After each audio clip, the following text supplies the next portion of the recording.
The dead do not ring hospital bells, but at 2:13 in the morning, a German shepherd arrives to prove that sometimes the living are buried beneath the wrong name. Rain falls over St. Catherine Medical Center in thin silver lines, turning the empty parking lot into a dark mirror beneath the emergency lights.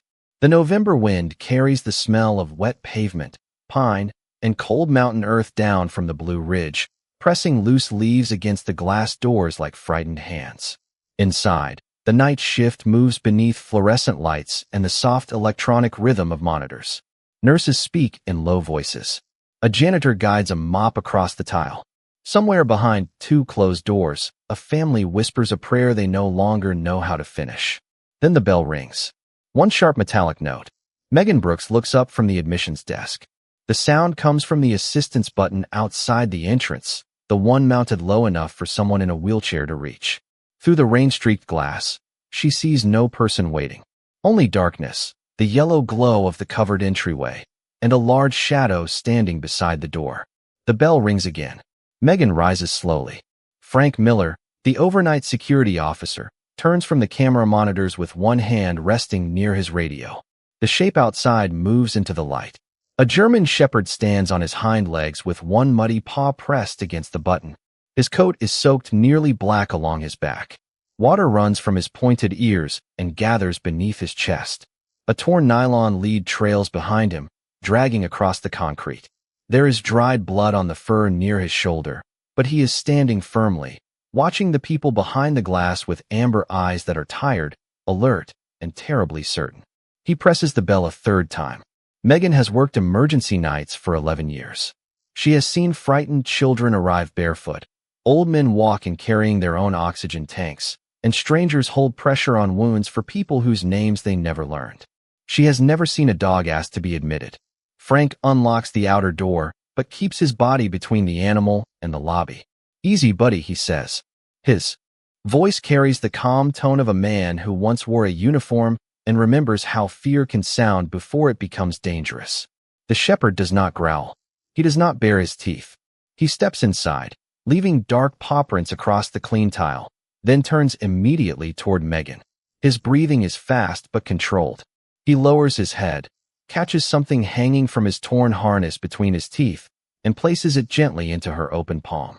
It is half of a weathered leather strap. Attached to it are two military dog tags, cold from the rain. One bears a name, Daniel Hayes, USMC. Megan reads it twice. The dog watches her mouth as though waiting for the sound. "Daniel Hayes," she says softly. The shepherd's ears lift. His whole body becomes still. No wagging tail. No relieved bark. Only attention. Frank glances toward the admissions computer. Could be his handler. Megan is already typing. The keys click beneath her fingers while rain taps the glass behind them. Daniel Hayes, 38 years old. White male. Staff Sergeant, United States Marine Corps. Emergency contact pending. The record opens. For 1 second, Megan thinks she has found the wrong man because the screen displays a red status bar across the top. Then she reads the time. Patient received from a two-vehicle accident on Old Mill Ridge Road. Identification confirmed by personal effects. Resuscitation unsuccessful. Pronounced deceased at 1:41 a.m. The room seems to narrow around her. 32 minutes. That is how long Daniel Hayes has officially been dead. Megan looks at the dog. He is staring at her, rainwater dripping from his muzzle onto the floor. "I'm sorry," she whispers, and immediately regrets saying it. The shepherd tilts his head at Daniel's name, but not at the apology. He steps closer to the desk and touches his nose to the dog tags still resting in her palm. Then he looks beyond her, not toward the hallway that leads to the hospital morgue, not toward the room where the dead are kept beneath white sheets and quiet lights. His gaze fixes on the bank of elevators at the far end of the lobby. The doors are closed. Above them, the number 3 glows pale green. Frank reaches gently for the torn lead. "Come on, son. We'll figure out where you belong." The shepherd moves away before Frank can touch him. His claws make a soft, deliberate sound against the tile. Click, click, click. He walks past the admissions chairs, past the vending machines, past a sleeping man folded beneath a denim jacket. Then he stops directly in front of the elevators. Megan watches the muscles tighten beneath his wet coat. The dog lifts his nose and breathes in. Antiseptic. Coffee. Rain. Human fear. 1,000 overlapping traces carried through vents, clothing, and open doors. He ignores all of them. His eyes remain on the illuminated number. 3. The elevator chimes. The doors slide open, revealing an empty car washed in sterile white light. The shepherd does not enter. Instead, he turns back to Megan and releases one low, broken sound from deep in his chest. It is not a bark. It is not grief. It sounds like a plea held under discipline. Megan looks once more at the red words on the monitor. Daniel Hayes. Deceased. Then she looks at the dog standing beneath the green number 3. Something in his face does not resemble confusion. It resembles refusal. As if every person in the hospital has accepted a fact that he alone knows is wrong. As if somewhere above them, behind a closed door and beneath another man's name, the patient he came for is still waiting to be found. Megan leaves the admissions desk without taking her eyes from the shepherd. Frank follows, one hand holding the torn lead and the other resting near his radio, though the dog gives him no reason to use either. The elevator waits with its doors open, humming softly beneath the green light. For several seconds, no one moves. Then Megan presses the button for the lower level. Before we go upstairs, she says, more to herself than to Frank, we need to be certain. The shepherd turns his head toward her voice. A small brass plate on the side of his harness catches the light. Mud covers most of it, but Megan wipes it clean with her thumb. Atlas. Military working dog. The name suits him. Strong. Ancient. Built to carry weight no one else can see. Atlas, she says. His ears rise again. Frank loosens his grip. On the lead.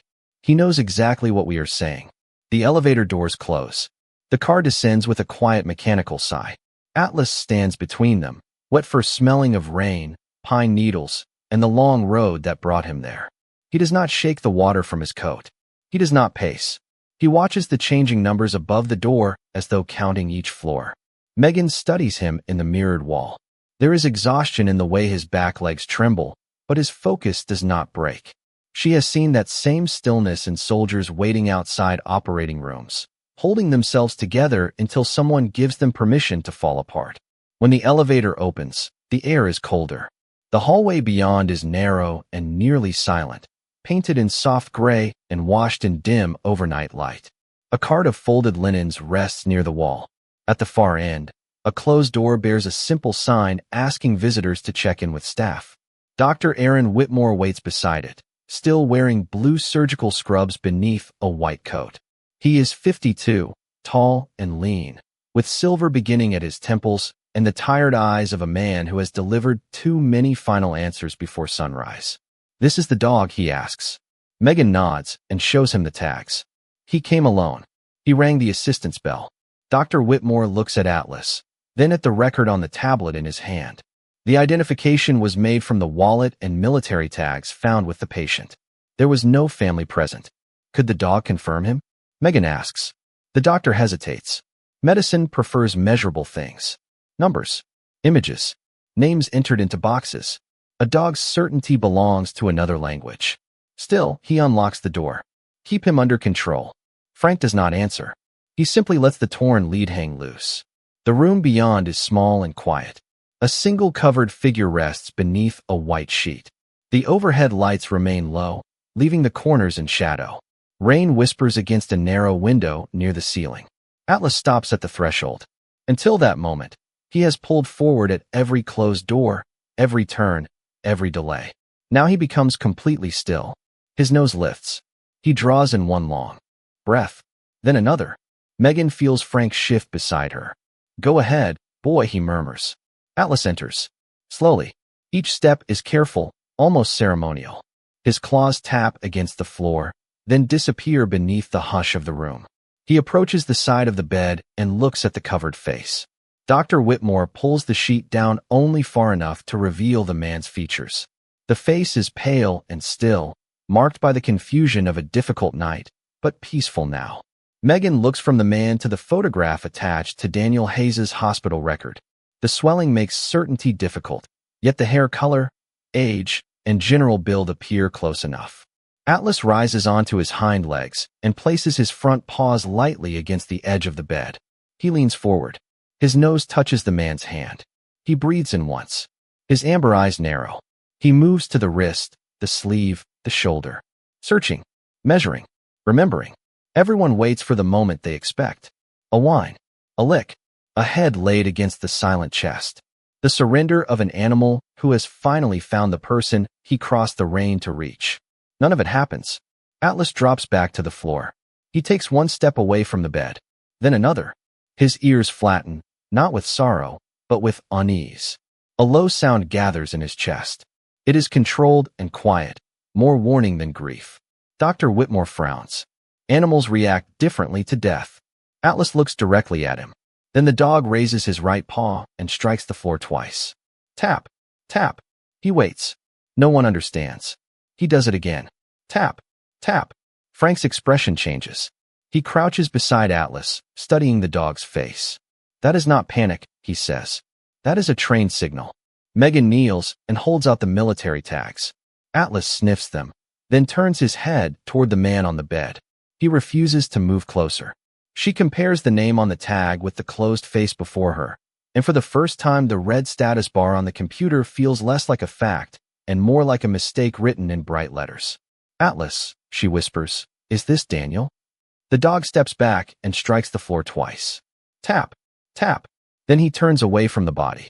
He walks to the door and presses his nose against the seam, breathing hard. When Frank reaches for the handle, Atlas looks over his shoulder toward Megan. There is no mourning in his eyes. There is urgency. Dr. Whitmore exhales slowly. The patient was identified according to procedure. Megan rises. Then procedure may have identified the wrong man. The room becomes silent again, except for the rain and the faint sound of Atlas scratching once at the door. Not wildly, not desperately, deliberately. Beyond that door waits the elevator, and above them the number 3 still glows in Megan's memory. She places her hand on the handle. Behind her lies a man who carries Daniel Hayes' name. In front of her stands the only living witness who refuses to believe it belongs to him. Hours earlier, before the rain turned the mountain roads black and before the hospital placed the wrong name beside a silent bed, Daniel Hayes is standing beneath the faded awning of a Veterans Support Center outside Asheville, North Carolina, holding a paper cup of coffee that has already gone cold. Atlas sits beside his left boot, broad chest lifted, ears alert, watching the parking lot while Daniel watches a young Marine struggle to find the right words. His name is Caleb Morris. He is 24, recently discharged, and wearing a gray sweatshirt despite the mild afternoon. He keeps his hands buried in the front pocket and stares at the wet leaves gathering near the curb. They keep telling me I am home, Caleb says, but it does not feel like mine anymore. Daniel does not answer quickly. He knows better than to fill every silence. Some pain closes tighter when too many words are pushed against it. The wind carries the smell of coffee, damp cedar, and distant wood smoke across the lot. Atlas turns his head toward Caleb, then rises and walks over without command. He sits close enough for his shoulder to touch the young man's knee. Caleb looks down. Does he do that with everyone? No, Daniel says. Only when someone needs him to. Caleb reaches carefully toward the dog. Atlas places his chin beneath the open hand before it can retreat. Something in the young Marine's face softens, not enough to become a smile, but enough for Daniel to see that the door has not closed completely. You do not have to feel home today, Daniel says. You only have to make it to tomorrow. Caleb nods once. Daniel gives him a card with a telephone number written across the back in blue ink. No speeches, no promises he cannot guarantee. Just a time for coffee the following Thursday and a steady look that says he will be there. When Daniel walks toward his truck, Atlas glances back at Caleb until the support center door closes behind him. Good read, Daniel murmurs. Atlas gives a quiet breath through his nose and climbs into the passenger side of the dark green pickup. His harness is worn at the edges, the leather softened by years of rain, dust, and Daniel's hands. 2 old military tags hang from a strap near the chest buckle. Daniel checks them out of habit before fastening the dog's safety lead. The road home winds north through low wooded hills, nearly 20 miles of narrow pavement, farms, and old stone walls. Clouds gather above the blue ridge, turning the afternoon light the color of pewter. The radio warns of heavy rain after sunset. Daniel lowers the volume and reaches across the console to scratch the fur between Atlas's ears. We will beat it. Atlas looks through the windshield, calm and watchful. 10 miles later, near the sharp bend at Old Mill Ridge Road, Daniel sees a set of hazard lights blinking through the first curtain of rain. A silver sedan rests crooked near the shoulder, one wheel sunk into soft ground. A man in a tan jacket stands beside it, holding a telephone above his head as though height might summon a signal from the clouds. Daniel slows. Atlas rises in his seat. Stay. Daniel pulls behind the sedan and switches on his own hazard lights. The man turns with visible relief. He is in his early 40s, broad-faced, with wire-rimmed glasses and rain darkening his sandy hair. Thank God, he says as Daniel approaches. I lost control for a second. I cannot get any service. Are you hurt? No, just shaken. Daniel checks the road, the shoulder, and the angle of the car. My name is Daniel Hayes. That is Atlas. Robert Keller. Robert glances at the dog watching from the truck.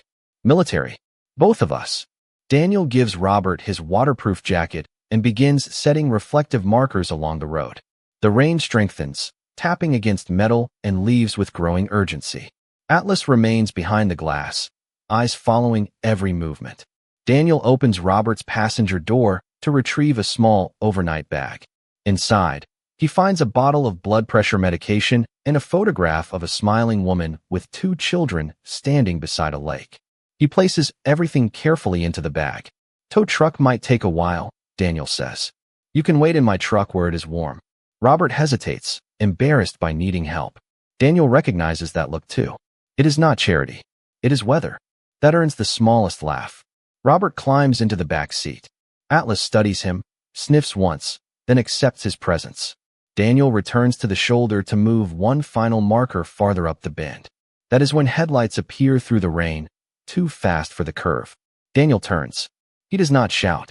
He simply moves, reaching Robert's door and guiding him farther from the roadway, while Atlas gives one sharp warning bark from inside the truck. Tires hiss against wet pavement. The sound passes in a rush of water and wind.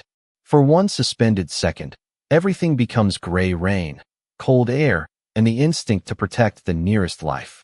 Then the shoulder gives way beneath the soaked ground. Daniel, Robert, and the rear of the pickup slides several feet into a shallow drainage slope hidden below the road. There is no explosion, no fire, only the jolt of metal against mud and the sudden silence that follows surprise. Atlas braces inside the cab. The safety lead catches, holding him secure but trapping him behind a jammed door. Below the road, Daniel lies still for a moment, rain striking his face. Robert calls his name. Far off, sirens begin to rise through the mountains. Daniel opens his eyes and sees Atlas behind the fogged window, pawing once against the glass.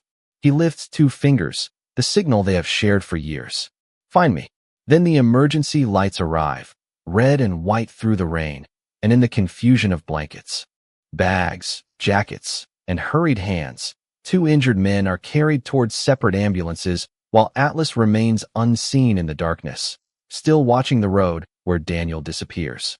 For several long minutes after the ambulances disappear, Atlas hears nothing but rain striking the roof of the tilted truck and water moving through the drainage ditch below.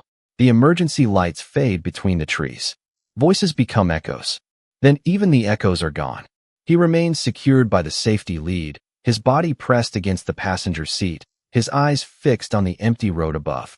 Daniel gave him a command. Not with a voice, with 2 raised fingers. Find me. Atlas pulls once against the lead. The strap holds.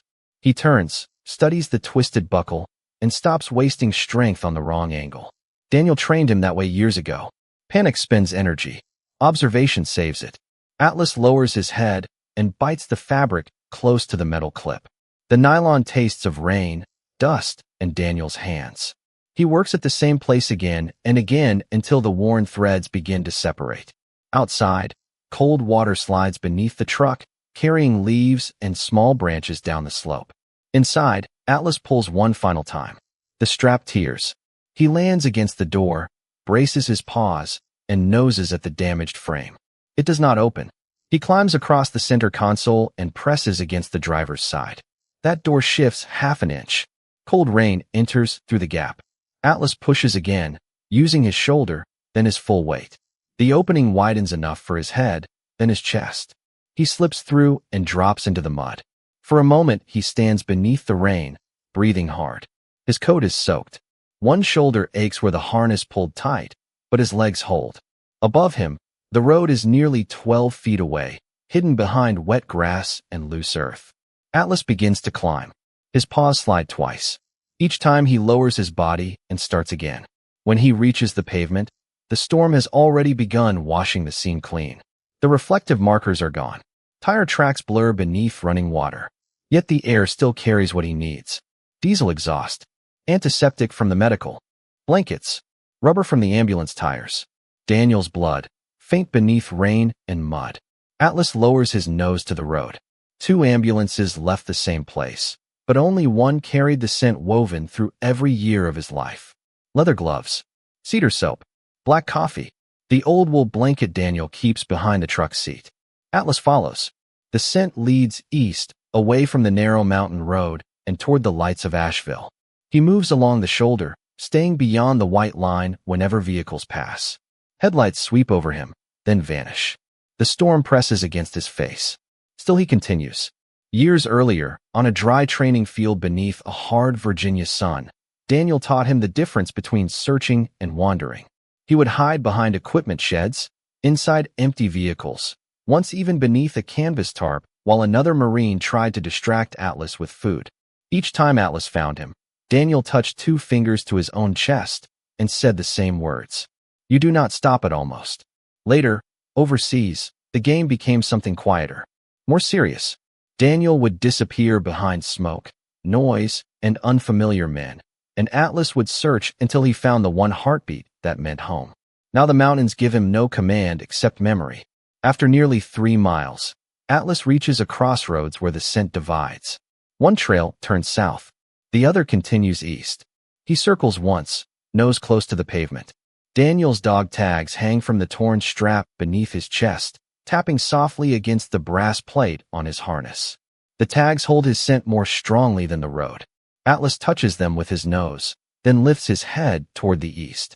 Somewhere in the distance, a siren fades near the city. He follows. The rain weakens as the road widens. Gas stations and closed stores replace the dark trees. Atlas passes beneath streetlights that turn the water on his coat silver.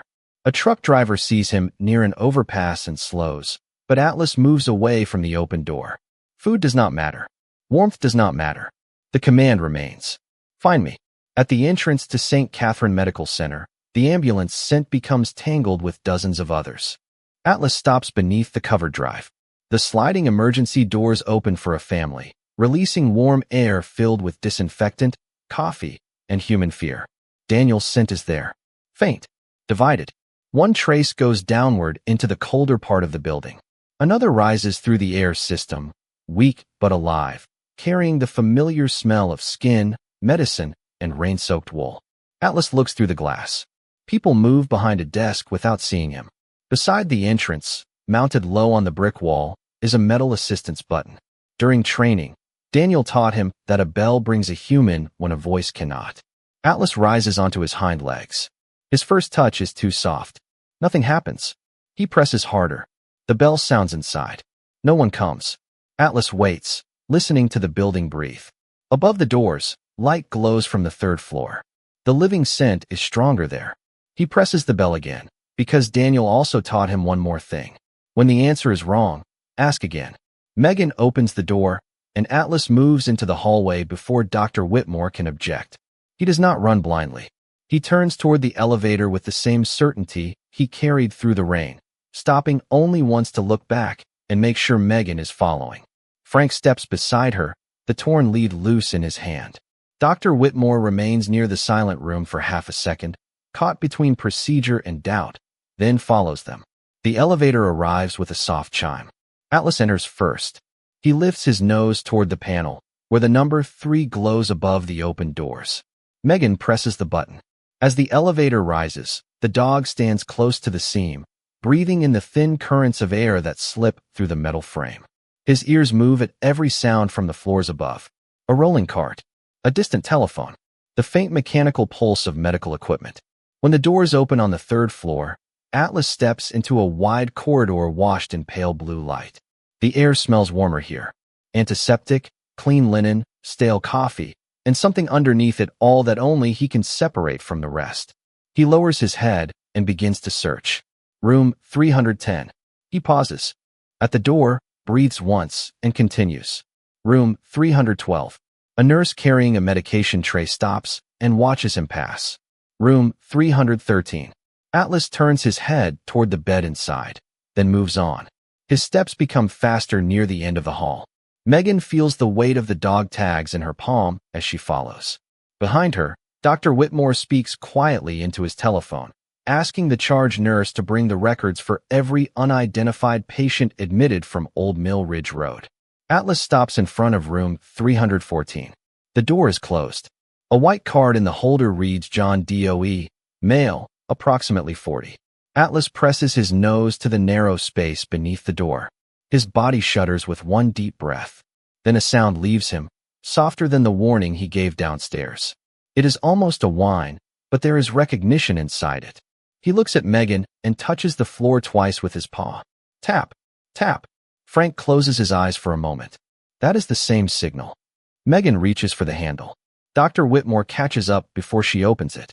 The patient in this room came from the same accident, he says. No identification. No telephone. No wallet. He was found several yards from the other man. Is he alive? Megan asks. Yes. Unconscious, but stable. Atlas presses against the door again. Megan opens it. The room is dim except for the green light of a monitor and a small lamp above the sink. A man lies beneath a white blanket, his face partly covered by an oxygen mask. His features are swollen from the accident, making him difficult to recognize, but a narrow scar is visible above his left eyebrow. Atlas enters slowly. Every movement changes. The urgency leaves his legs, replaced by something careful and almost reverent. He approaches the bed, rises, and places his front paws gently against the mattress.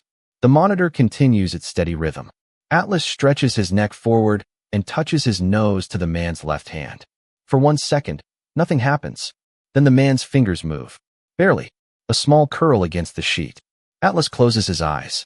His breath leaves him in a trembling sigh. He lowers his head over the hand as though sheltering a flame from the wind. Megan looks at the scar, then at the photograph on Daniel Hayes's hospital record. Same position, same angle, same thin white line disappearing into the eyebrow. Doctor, she says, her voice almost a whisper. Dr. Whitmore steps closer. He compares the image, the face, and the information on his tablet. That alone is not enough. Atlas lifts one paw and taps the mattress twice. The patient's fingers move again, this time brushing the fur near his leg. Frank looks toward the doctor. The man knows the dog. That could be reflexive. Then check everything. Megan places the dog tags on the bedside table. Atlas sniffs them, then presses his nose beneath the edge of the blanket near the patient's chest. Something metallic gives a faint click against the bed frame. He paws carefully at the sheet until Megan reaches beneath it and finds a broken silver chain caught near the gown. A small ring hangs from the chain, worn smooth with age. Dr. Whitmore studies it. Megan unlocks Daniel's record and scrolls through the belongings listed from a previous hospital visit. One line stops her. Silver memorial ring worn on chain. Engraved initials, Thomas Reed. Atlas watches as she turns the ring beneath the lamp. The initials are there. Small. Scratched. Real. The room falls silent except for the monitor. Dr. Whitmore looks toward the unconscious man, then back at the red status beside Daniel Hayes's name. Call records, he says. Stop the death notification. Review every item from both ambulances. Megan does not move immediately. She is watching Atlas rest his head beside the patient's hand. For the first time since he arrived, the shepherd is no longer searching. He has found Daniel. But as everyone begins to understand that one terrible mistake may have placed the wrong name on 2 different men, Atlas lifts his head again.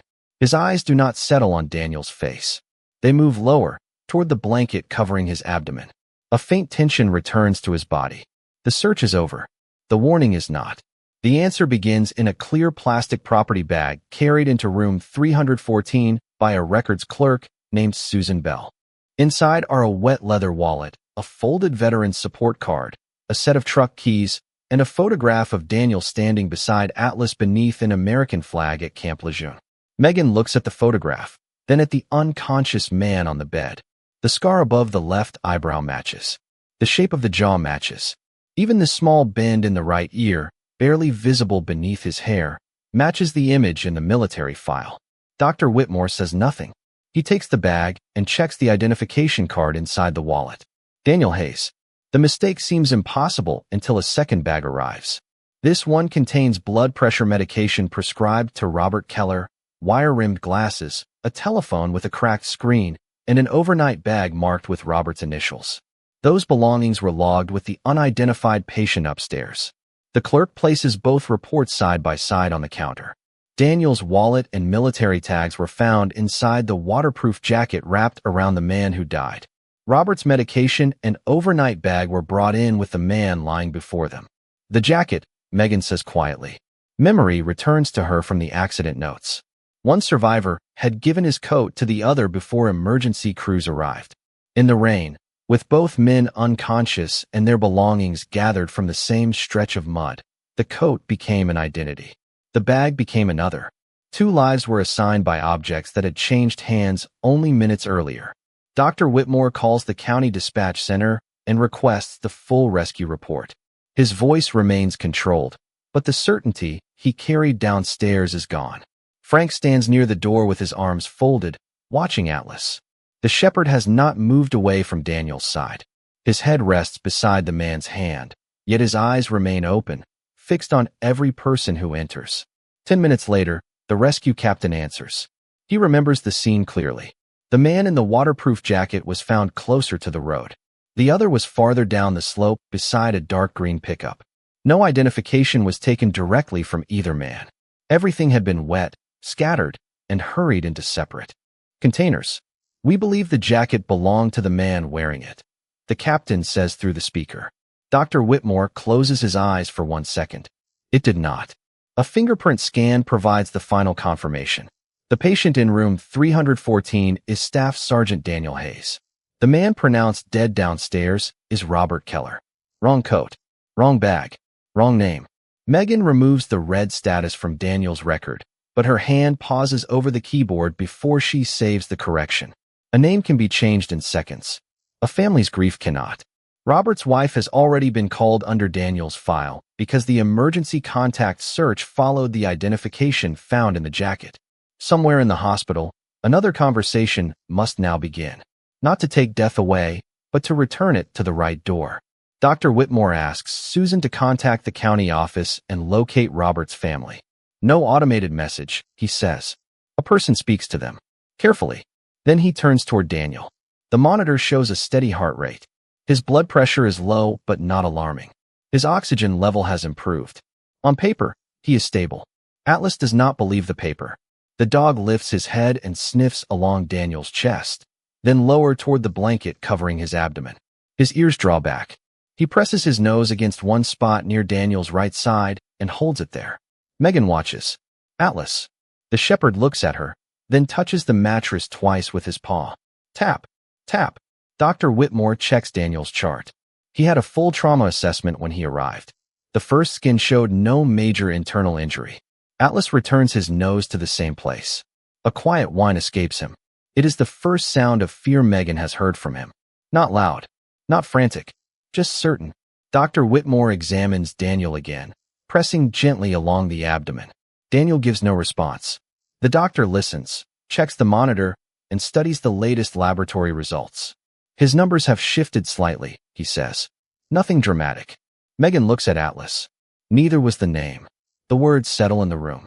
Dr. Whitmore glances toward the dog, then toward the corrected. Record on the screen. Tonight, certainty has already failed once. He reaches for the telephone. Bring the portable ultrasound to room 314. A technician arrives with a compact machine and spreads clear gel across Daniel's side. The room darkens around the screen. At first, there is only grainy movement and shades of gray. Then the doctor's expression changes. A small pocket of fluid appears where none had been seen earlier. He adjusts the probe. Another shadow.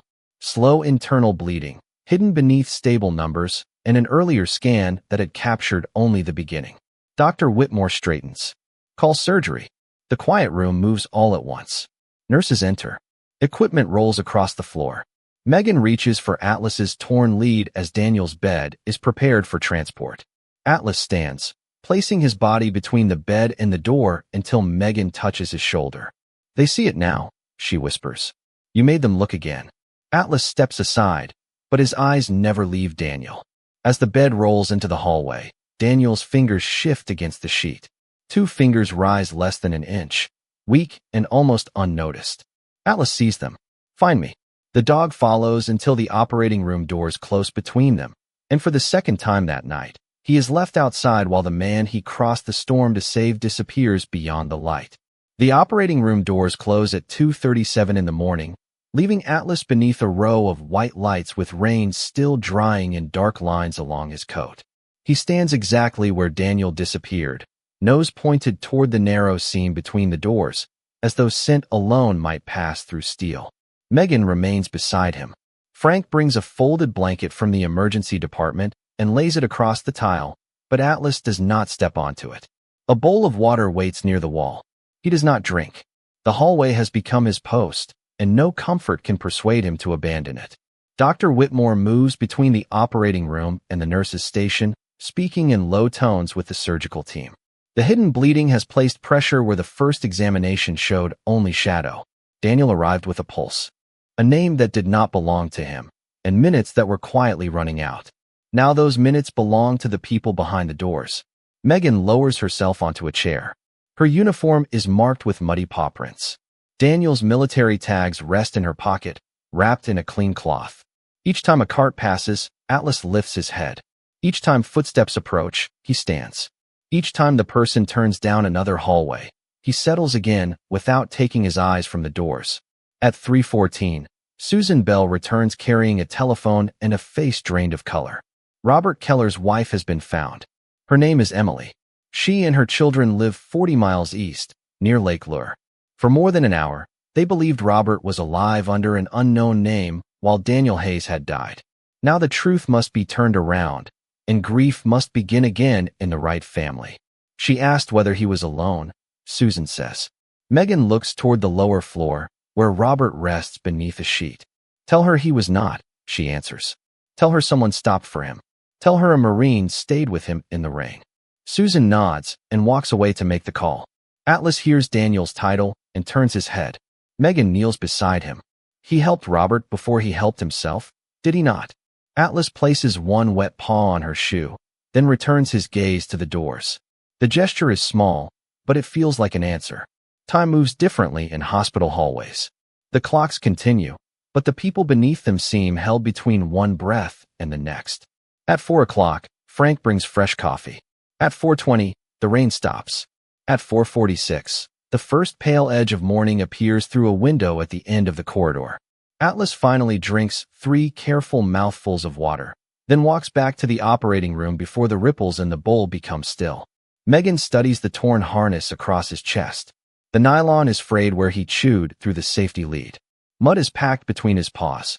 One pad is scraped from the miles of pavement, but he has never limped. She wonders how far he traveled and how many times a reasonable creature would have turned back. Atlas had no map, no promise. That Daniel was alive. Only a scent weakened by rain and a command given with 2 fingers from the bottom of a dark slope. "Find me." Shortly after 5, Dr. Whitmore steps through the doors. His cap is gone. Deep lines mark his forehead. Atlas rises before the doctor speaks. Megan stands beside him, one hand resting lightly against the shepherd's shoulder. "We found the source," Dr. Whitmore says. "The surgical team stopped the bleeding. His blood pressure is improving." Megan exhales, but the doctor is not finished. He is still in serious condition. The next several hours matter. But he has a chance. Atlas stares at him. The words mean nothing by themselves. Tone means more. Breathing means more. The change in the room means more. He takes one step toward the doctor, searching the scent carried on the blue surgical gown. Daniel is there, faint beneath antiseptic and clean fabric, but alive. Atlas releases a sound so soft Megan almost misses it.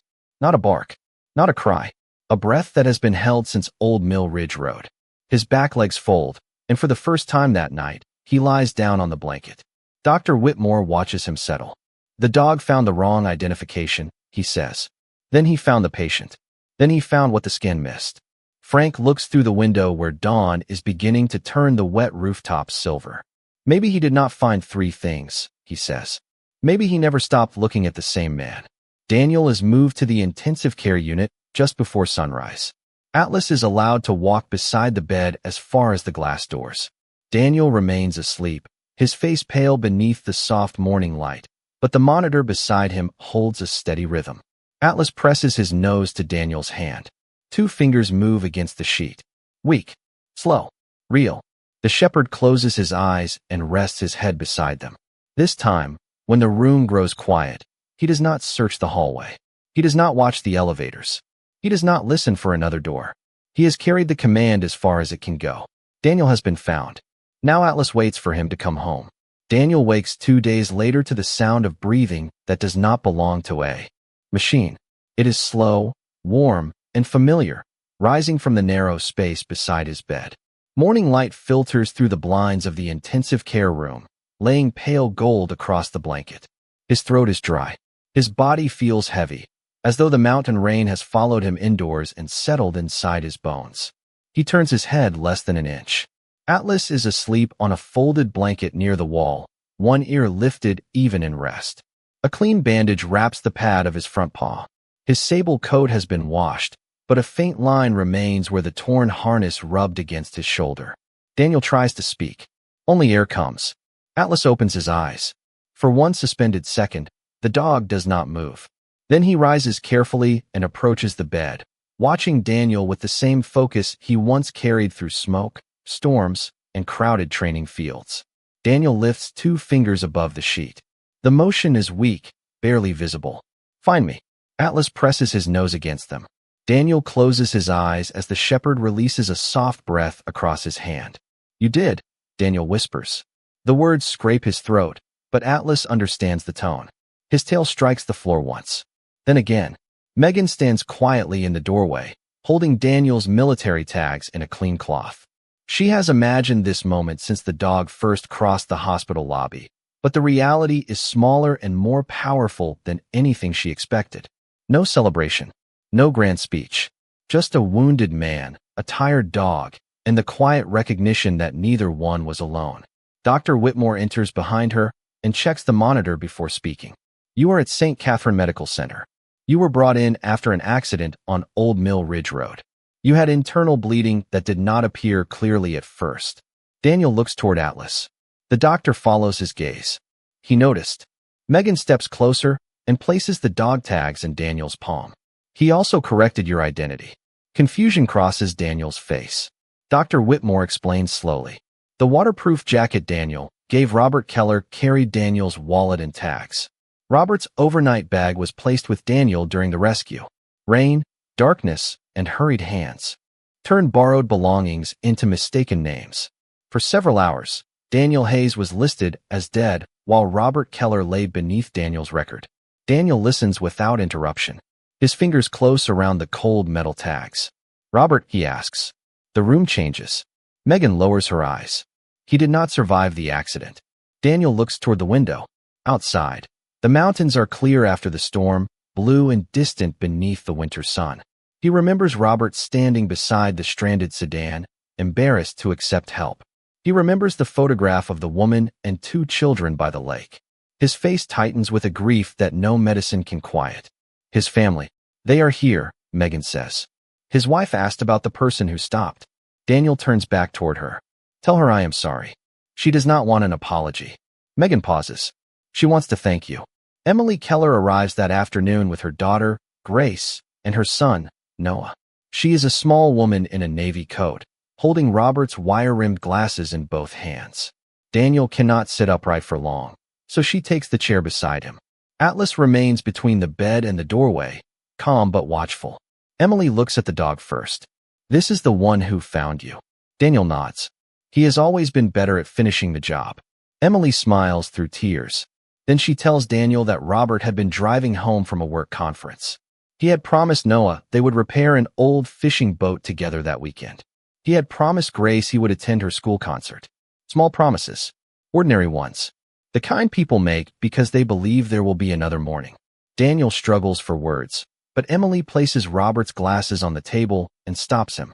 "You saw someone alone in the rain, and you stopped," she says. "My husband was not alone at the end because of you." Silence fills the room. Atlas moves closer to Emily and rests his head against her knee. Her hand trembles before settling between his ears. For the first time since arriving at the hospital, she allows herself to cry without turning away. Daniel watches Atlas carry another person's sorrow as gently as he once carried commands. Over the next week, Daniel leaves intensive care and begins the slow work of returning to his body. Standing lasts only seconds. Walking requires 2 rails, a therapist, and more patience than he believes he owns. Atlas attends every session. When Daniel falters, the shepherd does not pull or bark. He simply waits at the end of the parallel bars, amber eyes steady, asking for one more step. Megan often watches from the hallway. Dr. Whitmore does too, though he pretends to be reading charts. The corrected records are signed. Robert Keller is returned to his family under his own name. Daniel Hayes is returned to the living. Yet healing does not arrive like a sudden light. It comes quietly, in measured breaths, in a paw beside a hospital slipper, in the distance between 2 handrails growing shorter each day. On the morning Daniel takes 6 steps without stopping, Atlas walks backward in front of him, refusing to let his eyes leave the man he crossed the storm to find. 3 weeks after the storm, winter sunlight rests across the rehabilitation wing of St. Catherine Medical Center, turning the polished floor the color of warm honey. Daniel stands between the parallel bars with both hands gripping the rails, his shoulders trembling beneath a plain gray shirt. Each step still requires thought. Heel. Wait. Breath. Forward. Atlas waits 10 feet away beside Megan, his sable coat shining again, the bandage gone from his paw. He watches Daniel with the patience of something that has learned not to rush a miracle. "One more," the therapist says. Daniel looks at the distance between them. It is less than the length of a small room, but some distances are measured by what a person had to survive to cross them. He moves his right foot, then his left. His knees weaken. Atlas rises, but does not break his position. Daniel draws another breath and takes the final step. His hand leaves the rail and settles between the shepherd's ears. Atlas leans against him gently, careful of the healing wound beneath Daniel's shirt. For a moment, neither of them moves. Megan turns toward the window, giving them the privacy of silence. Dr. Whitmore stands near the doorway with a chart, held against his chest. He has checked Daniel's progress every morning, even on days when another physician was assigned. He no longer speaks about what procedure should have found. He speaks about what people must remain willing to see. Later that afternoon, Emily Keller arrives with Grace and Noah. Robert's family brings a small wooden box made from cedar taken from an old fishing dock near their home. Noah built it with the tools his father had planned to teach him to use. Inside rests a polished brass bell. It is not large. It fits easily into Daniel's palm, with a simple leather cord attached to its handle. A small plaque on the box bears 2 names, Robert Keller and Daniel Hayes. Beneath them are 4 words. Because someone chose to stop. Daniel traces the letters with his thumb. "This belongs with you," he says. Emily shakes her head. "It belongs where people can hear it." The hospital mounts the bell near the entrance to the rehabilitation wing, low enough for a child, a patient in a wheelchair, or a dog with a determined paw to reach. No ceremony is announced. There are no cameras. Only a handful of nurses, Frank in his pressed security uniform, Dr. Whitmore, Robert's family, and the young Marine Daniel met at the support center before the accident. Caleb Morris stands near the back, holding the same card Daniel gave him that rainy afternoon. He has kept the promise written on it. Coffee on Thursday. He has not missed one since Daniel woke. When the time comes to leave the hospital, Daniel wears a dark green jacket and walks with a cane. His military tags rest against his chest beside Thomas Reed's memorial ring. Atlas moves slowly at his left side, matching every shortened step without being told. At the glass doors, Daniel pauses. The parking lot beyond is dry beneath a clear blue sky. The mountains rise in the distance, quiet and unchanged, though everything inside him has shifted.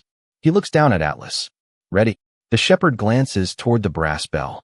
Before anyone can stop him, Atlas steps away, rises on his hind legs, and touches it once with his paw. The sound is small, clear. It travels through the hallway and settles over every person. Standing there, Daniel closes his eyes. He remembers rain on the mountain road. 2 fingers raised through fogged glass. A command carried across miles of darkness. He remembers waking to warm breath beside the bed and learning that a name can be lost, a life can be overlooked, and a second look can become the narrow bridge between absence and tomorrow. Atlas returns to his side. Daniel lowers himself carefully and places both hands around the dog's face. The shepherd's amber eyes hold no pride in what he has done. Only recognition. Only home. You found me, Daniel says. Atlas presses his forehead against Daniel's chest. Behind them, Emily takes Noah's hand. Grace touches the plaque bearing her father's name. Dr. Whitmore removes his glasses and looks toward the morning light. Frank opens the outer door. Cold air enters carrying the clean scent of pine and distant rain. Daniel stands and walks forward with Atlas beside him. Their shadows stretch together across the pavement, one moving slowly, the other refusing to move ahead. At the edge of the covered entrance, Daniel stops and looks back once. The brass bell hangs still against the wall. It does not need to ring again. The people inside have already learned to listen.